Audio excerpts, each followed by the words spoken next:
Hello everyone, स्वागत है आप सभी का संकल्प क्लासेस सलूमपुर के प्लेटफॉर्म पर। आज की क्लास में रीड लेवल 1 व लेवल 2 के मनोवैज्ञानिक टॉपिक के अधिगम के महत्वपूर्ण 35 प्रश्न होंगे जो पीवाईक्यू व एनसीईआरटी पर आधारित है। ठीक है, तो चलिए क्लास को स्टार्ट करते हैं।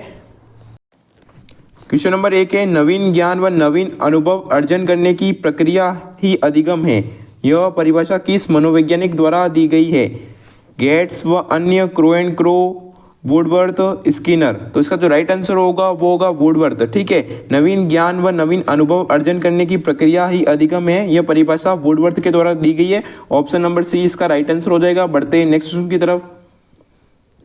क्वेश्चन नंबर 2 है, सीखना व्यवहार में उत्तरोत्तर सामंजस्य की प्रक्रिया है। यह कथन किस शिक्षाविद के द्वारा दिया गया है? तो शिक्षाविद यानी मनोवैज्ञानिक के द्वारा दिया गया है। Skinner, Woodworth, Crow and Crow, Gates व अन्य। तो इसका जो राइट आंसर होगा वो होगा ऑप्शन नंबर ए, स्किनर। ठीक है, शिक्षा व्यवहार में उत्तरोत्तर सामंजस्य की प्रक्रिया है, यह कथन जो दिया गया है वह स्किनर द्वारा दिया गया है। ठीक है, ये परिभाषा है वैसे। बढ़ते हैं नेक्स्ट क्वेश्चन की तरफ। ऑप्शन नंबर ए इसका राइट आंसर हो जाएगा। क्वेश्चन नंबर 3 है, अनुभव द्वारा उत्पन्न व्यवहार व व्यवहार क्षमताओं में किसी भी अपेक्षाकृत स्थायी परिवर्तन को डैश कहा जाता है। यह रीड लेवल 2 में आया हुआ क्वेश्चन है। अधिगम कहा जाता है, विचारण कहा जाता है, अनुभूति कहा जाता है या प्रेरणा कहा जाता है। तो इसका जो राइट आंसर होगा वो होगा अधिगम। ठीक है, ऑप्शन नंबर ए इसका राइट आंसर हो जाएगा। बढ़ते हैं नेक्स्ट क्वेश्चन की तरफ। क्वेश्चन नंबर 4 है, अधिगम के संदर्भ में निम्नलिखित में से कौन सा कथन गलत है? अभ्यास के कारण व्यवहार में परिवर्तन, परिपक्वता के कारण व्यवहार में परिवर्तन व नवीनतम व्यवहारों का अर्जन, व्यवहार में अस्थायी परिवर्तन। ठीक है, तो इसका जो राइट आंसर होगा वो होगा ऑप्शन नंबर बी, परिपक्वता के कारण व्यवहार में परिवर्तन। यह कथन गलत है। ऑप्शन नंबर बी इसका राइट आंसर हो जाएगा। बढ़ते हैं नेक्स्ट क्वेश्चन की तरफ। क्वेश्चन नंबर 5 है, किसी उद्दीपन के निरंतर दिए जाने से व्यवहार में होने वाला अस्थायी परिवर्तन कहलाता है। अभ्यस्तता, अधिगम, अस्थायी अधिगम या अभिप्रेरणा। तो इसका जो राइट आंसर होगा वो होगा ऑप्शन नंबर ए, अभ्यस्तता। ऑप्शन नंबर ए इसका राइट आंसर हो जाएगा। व्यवहार में होने वाला अस्थायी परिवर्तन अभ्यस्तता कहलाता है। ठीक है, बढ़ते हैं नेक्स्ट क्वेश्चन की तरफ। क्वेश्चन नंबर 6 है, निम्न में से कौन सीखने का सही स्तर है?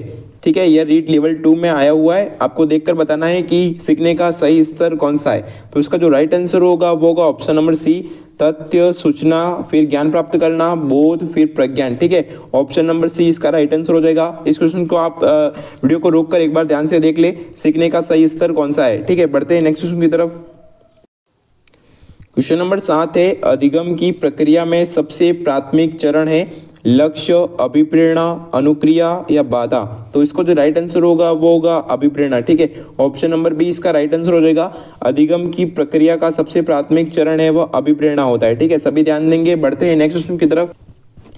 क्वेश्चन नंबर 8 है, आदम सीमित जीवन चक्र में कार्यरत जीवाणु के समूचे प्रभाव को परिपक्वता कहते हैं। यह परिभाषा किस मनोवैज्ञानिक की है? गैसल, बोरिंग व लेगफील्ड, गेट्स व जर्सील्ड व एलेक्जेंडर। तो इसका जो राइट आंसर होगा यह परिभाषा गैसल की है। ठीक है, ऑप्शन नंबर ए इसका राइट आंसर हो जाएगा। बढ़ते हैं नेक्स्ट की तरफ। क्वेश्चन नंबर 9 है, अधिगम को प्रभावित करने वाला व्यक्तिगत कारक है संचार के साधन, समवयस्क समूह, अध्यापक, परिपक्वता एवं आयु। तो इसका जो राइट आंसर होगा वो होगा अधिगम को प्रभावित करने वाला व्यक्तिगत कारक, परिपक्वता एवं आयु। ठीक है, ऑप्शन नंबर डी इसका राइट आंसर हो जाएगा। बढ़ते हैं नेक्स्ट की तरफ। क्वेश्चन नंबर 10 है, स्कूल की संगठनात्मक स्थापना छात्रों के अधिगम को प्रभावित करती है। यह पहलू उस श्रेणी से संबंधित है क्रियात्मक कारक से, मनोवैज्ञानिक कारक से, सामाजिक कारक से या अन्य कारक से। ठीक है, तो इसका जो राइट आंसर होगा वो होगा सामाजिक कारक से। ठीक है, ऑप्शन नंबर सी इसका राइट आंसर हो जाएगा। बढ़ते हैं नेक्स्ट क्वेश्चन की तरफ। क्वेश्चन नंबर 11 है, मनोविज्ञान में कितने प्रकार के अनुबंधन का उल्लेख है? 1, 3, 2, 4। ठीक है, तो इसका जो राइट आंसर होगा वो होगा 2। ठीक है, यहाँ पर ऑप्शन नंबर सी होना चाहिए था और यहाँ पर बी। ठीक है, ये टाइपिस्ट से मिस्टेक हो गई है। तो ऑप्शन नंबर सी इसका राइट आंसर हो जाएगा। 2 अनुबंधन है, प्राचीन व शास्त्रीय अनुबंधन व साधनात्मक व क्रियात्मक अनुबंधन। ठीक है, बढ़ते हैं नेक्स्ट की तरफ।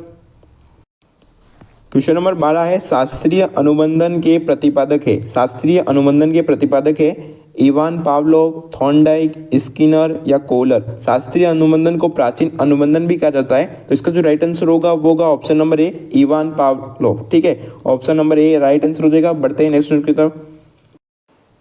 क्वेश्चन नंबर 13 है, विलोपन के कुछ समय बाद ही यदि अनुक्रिया पुनः होती पाई जाए तो वह कहलाती है सामान्यीकरण, स्वतः पुनः लाभ, विभेदन, विलोप या प्रतिरोध। तो इसका जो राइट आंसर होगा वो होगा स्वतः पुनः लाभ। ठीक है, ऑप्शन नंबर बी इसका राइट आंसर हो जाएगा। बढ़ते हैं नेक्स्ट क्वेश्चन की तरफ।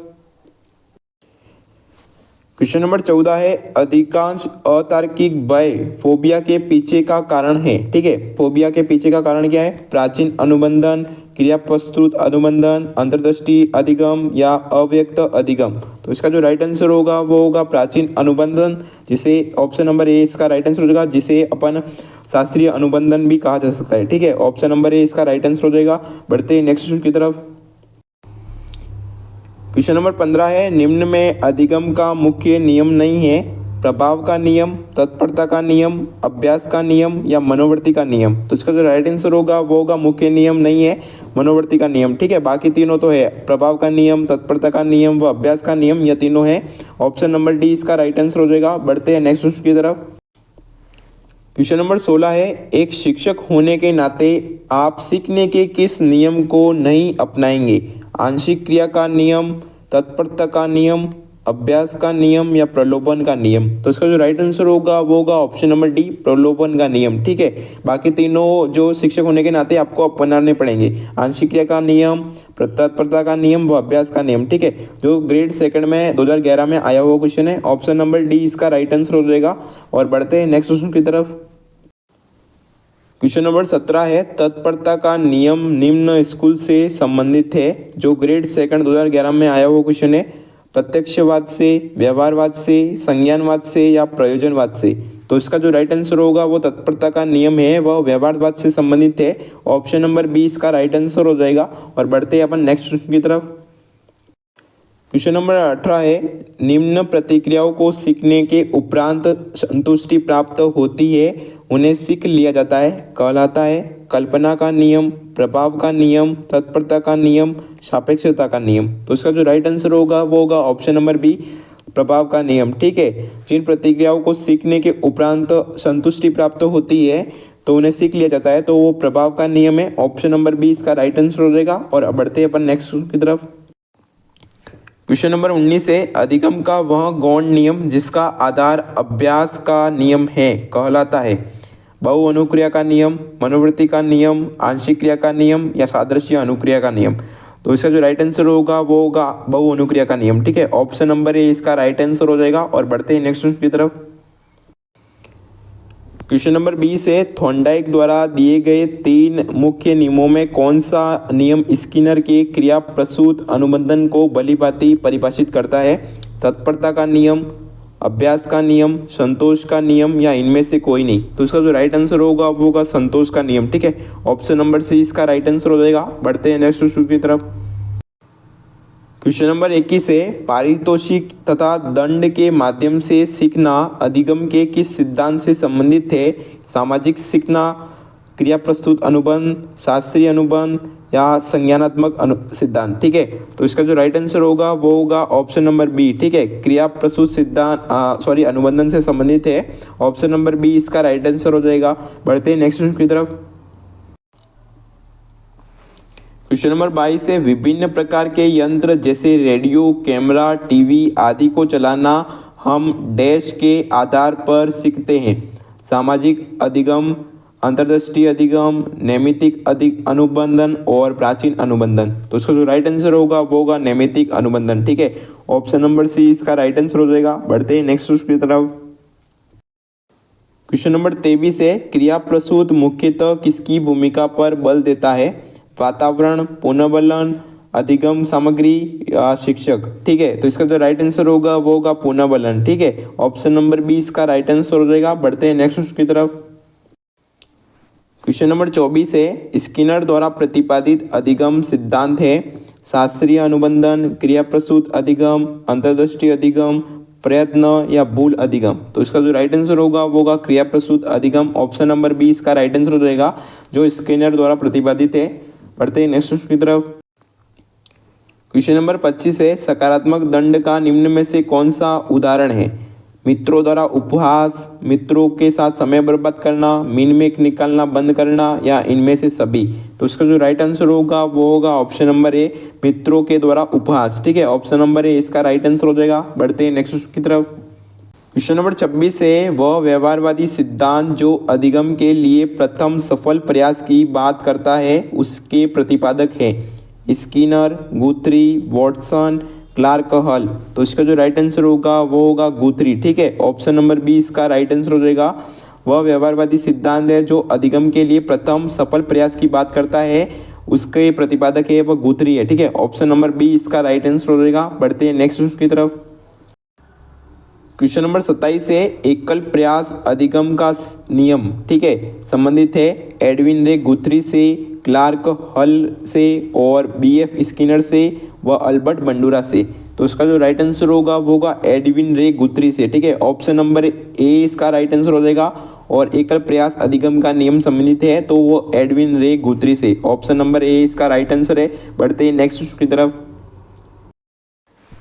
क्वेश्चन नंबर 28 है, समस्या के अचानक समाधान की वकालत करने वाले सिद्धांत का नाम है सक्रियात्मक अधिगम, सूझ का सिद्धांत, प्रत्यक्ष एवं भूल का सिद्धांत, या अनुबंधन। तो इसका जो राइट आंसर होगा वो होगा सूझ का सिद्धांत। ठीक है, ऑप्शन नंबर बी इसका राइट आंसर हो जाएगा। बढ़ते ही नेक्स्ट की तरफ।